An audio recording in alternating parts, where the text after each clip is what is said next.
This is Revathi. Video చూస్తున్న వారికి likes, కామెంట్స్‌తో support చేస్తున్న వారికి thank you so much. Last ఎపిసోడ్‌లో మైథిలి చైర్‌పర్సన్ హోదాలో వచ్చి కళ్యాణ్ దగ్గర బిల్డప్ ఇస్తుంటది కదా! ఆ తర్వాత నుంచి స్టోరీ కంటిన్యూషన్. 'నా తనువున ప్రాణం నీకై' ఎపిసోడ్ నంబర్ 147.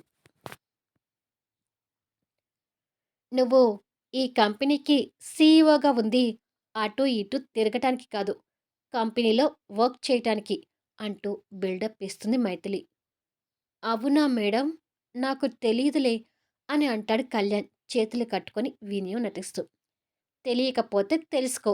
తెలుసుకోకుండా ఇలాగే కాలు కాలిన పిల్లిలా తిరుగుతుంటే నీ సీఈఓ పోస్ట్‌ని హూస్టింగ్ చేసి పడేస్తాను అంటుంది మైథిలి. అయ్యో!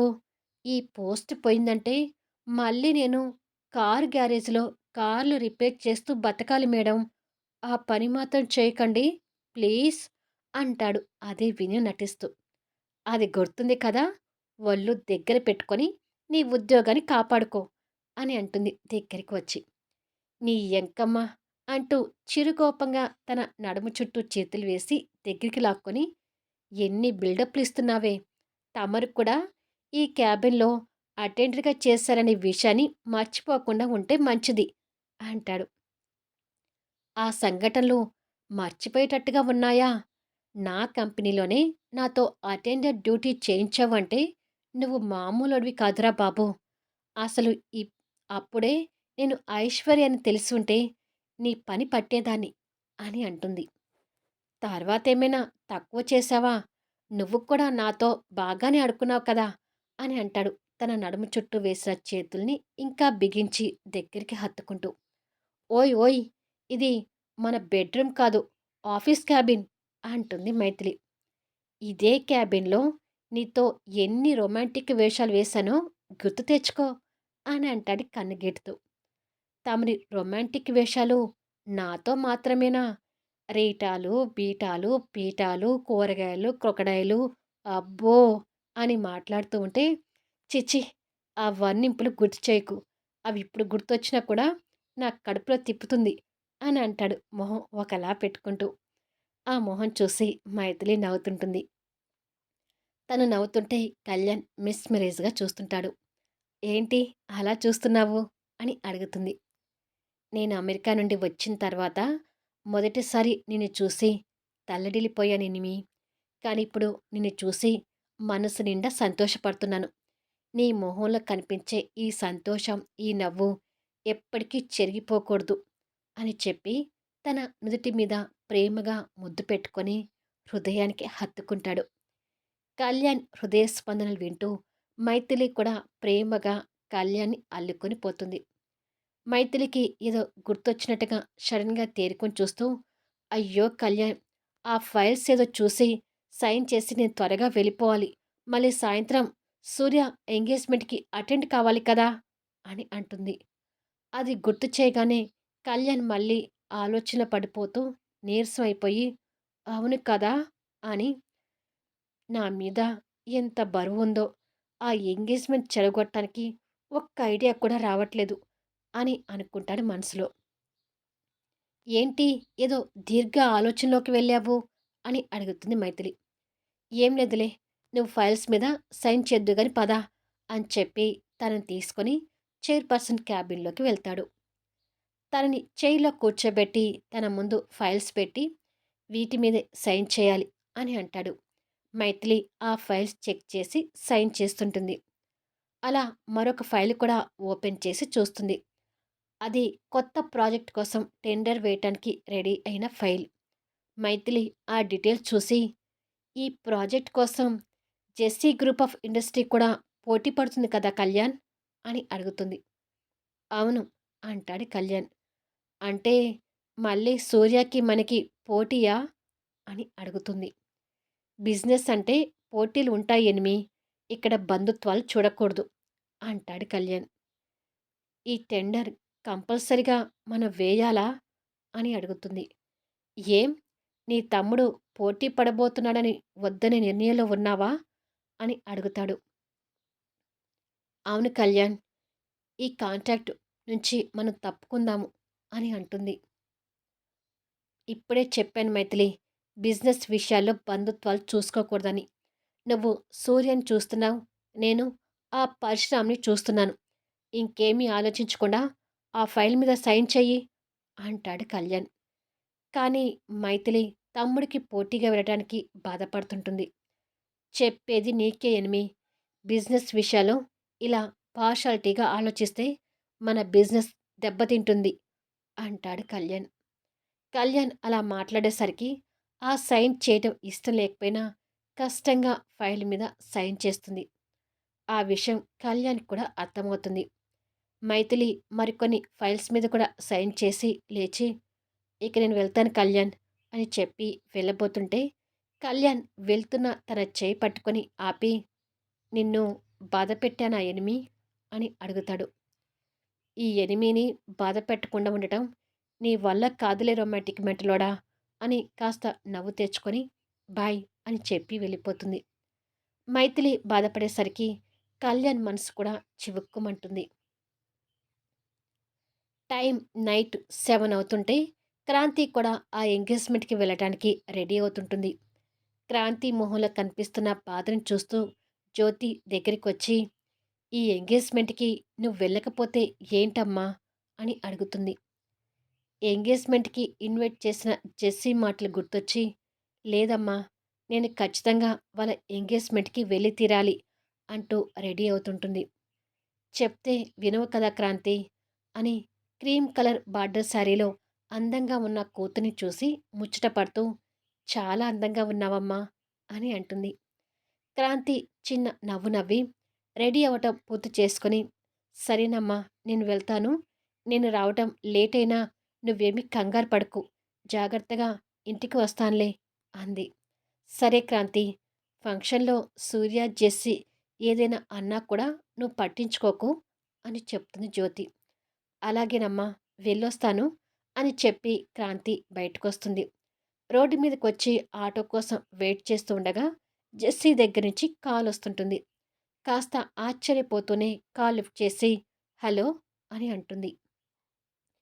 ఎంగేజ్మెంట్‌కి మోడ్రన్ లాంగ్ ఫ్రాక్‌లో రెడీ అయిన జెస్సీ అద్దం ముందు కూర్చొని మాట్లాడుతూ, "ఏంటి క్రాంతి, ఇంకా ఫంక్షన్‌కి రాలేదు?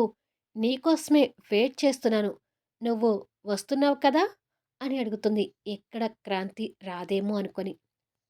"ఆన్ ది వే, కాసేపట్లో వస్తాను" అని చెప్తుంది క్రాంతి. "త్వరగా వచ్చే క్రాంతి. ఇవాళ మా ఫంక్షన్‌లో నువ్వే సెంటర్ ఆఫ్ అట్రాక్షన్ అవ్వాలి. నీకోసం వెయిట్ చేస్తూ ఉంటాను. బాయ్" అని అటు నుంచి మాటలు వినిపిస్తుంటాయి. తను మాటల్లో ఉన్న పరమార్థం కాంతికి అర్థమై బాధపడుతూ, "సరే" అని చెప్పి ఫోన్ కట్ చేసి, "జెస్సీ నన్ను ఎంత రెచ్చగొట్టినా కూడా నా కంట్రోల్‌లో నేను ఉండాలి" అని క్రాంతి ఆలోచనలో ఉండగానే తన ముందుకు ఆటో వస్తే అడ్రస్ చెప్పి ఆటోలో కూర్చుంటుంది. ఆటో వెళ్తూ ఉండగా తన ఫ్రెండ్ భానుకి ఫోన్ చేస్తుంటుంది. శ్రేయ బాబుని ఎత్తుకొని మోహన్ కోసం వెయిట్ చేస్తూ, "ఇతగాడు ఇంకా రాలేదేంటి? నాకు శారీ తీసుకొస్తాడా లేదా?" అని అనుకుంటుంది. అప్పుడే మోహన్ వచ్చినట్టుగా కారు సౌండ్ వినపడుతుంది. హమ్మయ్య! వచ్చాడు. కానీ శారీ తెచ్చాడో లేదో! శారీ తీసుకురాకపోతే వాళ్ళ ఫంక్షన్‌కి మిస్ కావాల్సిందే అని అనుకుంటుంది. అలా అనుకుంటూ ఉండగానే మోహన్ షాపింగ్ కవర్‌తో లోపలికొచ్చి బాబుతో ఉన్న తనని చూసి కోపంగానే దగ్గరికొచ్చి తన దగ్గర నుంచి బాబుని తీసుకొని షాపింగ్ కవర్ తనకిస్తాడు. అప్పుడే శకుంతల గారు కూడా అక్కడికొస్తుంది. శ్రేయ కవర్ ఓపెన్ చేసి శారీ చూస్తుంది. తన వయసుకి, బాడీ పర్సనాలిటీకి తగ్గట్టుగా అందమైన డిజైనర్ శారీని తీసుకొస్తాడు. లైట్ గ్రీన్ కలర్ తనకి చాలా ఇష్టం కాబట్టి ఆ శారీ చూసి, "శారీ చాలా బాగుంది" అని మనసులో అనుకుంటుంది. శకుంతల గారు కూడా శారీ చూసి, "పర్వాలేదులే, మంచి శారీనే తెచ్చాడు" అని అనుకొని, "శారీ ఎలా ఉందమ్మా? నీకు నచ్చిందా?" అని అడుగుతుంది. "నచ్చకపోతే ఇంకోటి తీసుకొచ్చి ఇవ్వడు కదా! నా తాహతు అంత కాకపోయినా ఏదో ఉందిలే" అని అంటుంది మొహం తిప్పుకుంటూ. "చింత చచ్చినా పులుపు చావలేదంటే ఇదే మరి. నీ తాహతు నా ఇంట్లో పని మనిషి స్థానం అని గుర్తుపెట్టుకో" అని మోహన్ కోపంగా చెప్పి బాబుని తీసుకొని అక్కడి నుంచి వెళ్ళిపోతాడు. ఫంక్షన్‌కి వెళ్ళే ముందు మాట మాట అనుకోవటం ఎందుకమ్మా? అని శకుంతల గారు శారీ కవర్ వైపు చూసేసరికి అందులో ఇంకేమో వస్తువులు ఉన్నట్టుగా కనిపిస్తుంటాయి. కవర్‌లో ఇంకేమో ఉన్నాయమ్మా! అవేంటో చూసుకో అని చెప్పి శకుంతల వెళ్ళిపోతుంది.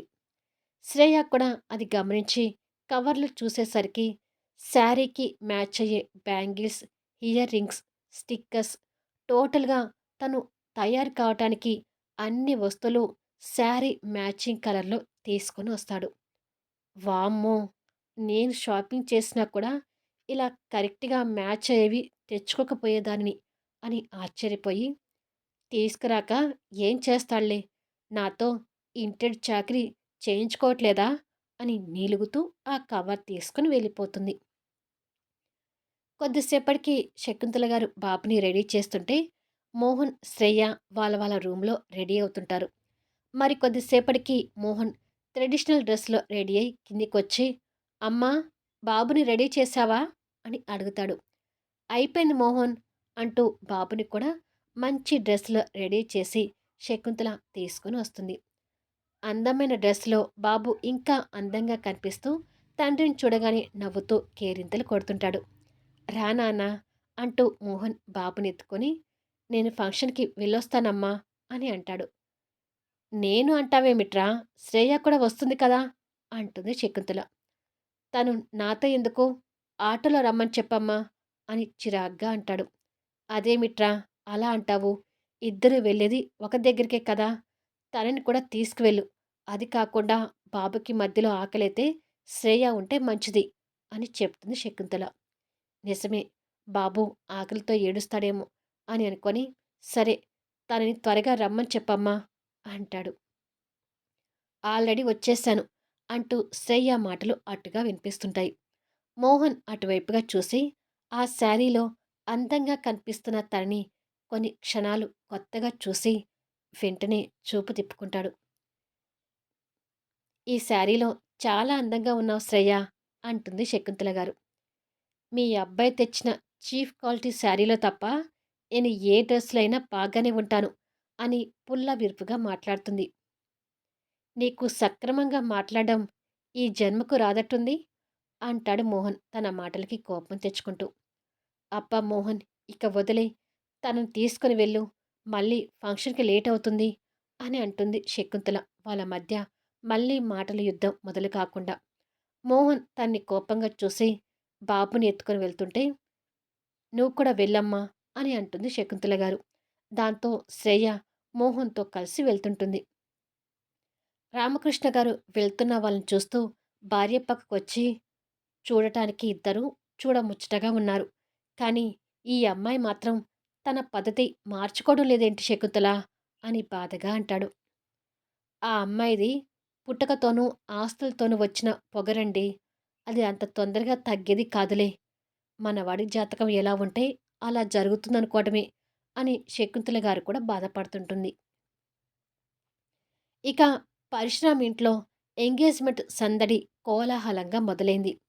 వాళ్ళ బంగ్లా మొత్తం పూలమాలతో, కలర్‌ఫుల్ విద్యుత్ దీపాలతో అందంగా అలంకరించుకొని కనిపిస్తుంటుంది. భానుమతి, పరశురాం వచ్చిన అతిథులను రిసీవ్ చేసుకుంటూ ఉంటే, షేర్వానీ డ్రెస్‌లో ట్రెడిషనల్ గెటప్‌లో అందంగా రెడీ అయిన సూర్య తెలిసిన గెస్ట్‌లతో నవ్వుతూ మాట్లాడుతుంటాడు.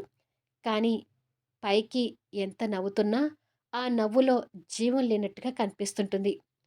రూమ్‌లో జెస్సీ తన ఫ్రెండ్స్‌తో కూర్చొని మాట్లాడుతూ క్రాంతి కోసమే వెయిట్ చేస్తూ ఉంటుంది.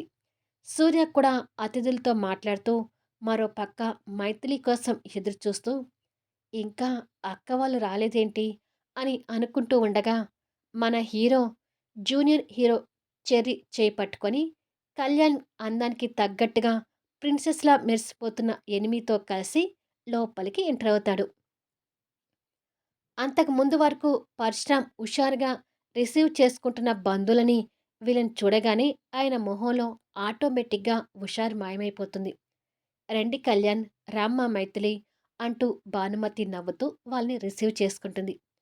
తప్పదు కాబట్టి పరశురాం కూడా వాళ్ళని రిసీవ్ చేసుకుంటూ "లోపలికి వెళ్ళండి కళ్యాణ్" అని పైకి నవ్వు నటిస్తుంటాడు. వారిని చూడగానే సూర్య ఆ క్షణం కాస్త మనస్ఫూర్తిగా నవ్వుతూ వాళ్ళకి ఎదురు వెళ్ళి, "రండక్క, హాయ్ చెర్రీ, హాయ్ కళ్యాణ్ గారు" అంటూ వాళ్ళని నవ్వుతూ పలకరిస్తాడు. తమ్ముడిని చూడగానే మైథిలి కూడా సంతోషపడుతూ, "నిశ్చితార్థ పెళ్ళికొడుకా చాలా అందంగా ఉన్నావు సూర్య" అని అంటుంది. అవును. చాలా అందంగా ఉన్నాడు. కానీ ఎందుకో ఆ మొహంలో ఏదో తక్కువైనట్టుగా అనిపిస్తుందే అంటూ కళ్యాణ్ సూర్య మొహాన్ని స్కాన్ చేస్తుంటాడు. సూర్య ఇబ్బందిగా లేని కొత్త నవ్వుని పుడుముకొని, "ఏం తక్కువైంది? బాగానే ఉన్నాను కదా" అని అంటాడు తమాయించుకుంటూ. సూర్య అంత కలగా ఉంటే ఇంకా తక్కువైందని మాట్లాడతావేంటి కళ్యాణ్ అంటూ ఎనిమి కాస్త చిరాకు పడుతుంది. సూర్య నవ్వుతూ చెర్రీని ఎత్తుకొని మై డియర్ హీరో అంటూ ముద్దు పెట్టుకుంటాడు. నిజంగానే మీరు బాగున్నారు మావయ్య. కానీ నా అంత మా డాడంత కాదులే అంటాడు చెర్రీ గొప్పగా. వాడి మాటలకు సూర్య నవ్వుతూ, నిన్ను మీ డాడీని మించిన అందగాళ్ళు ఇక్కడ ఎవ్వరూ లేరులేరా అంటాడు.